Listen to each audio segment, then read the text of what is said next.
Ngarang pung mari minit ko ni Pantabada Malom Tulihal Awang Lekay Dalaiba Soibam Prem Kumar Singgi Yumda Masakang Daba Miyos na Nongmay Maru mga kapsilang bagi tawtok po yaning daba fong tutla sit-in protest at hakray protest at da Malom Tulihal apun ba may rapay biluk ki member Nongmay Tem Ongbi Indu na hay kibada Prem Kumar asi hawjug thok libay layba kirang asida thongna fa na saryari ba misak amani Nongmay kapsilam liba numit aduda Prem Kumar yumda laykide machanu pa khakta imungda layringay matamda kapsilam bani thok liba tawdok asi yamna laybak thibani hayke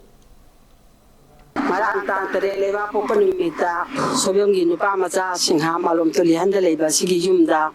nong may raon mga tarula kapsalamba adubu ganing da ba pangdukuna asigi sit-in protest si pangtok libani hai libanu pa macha si su asigumba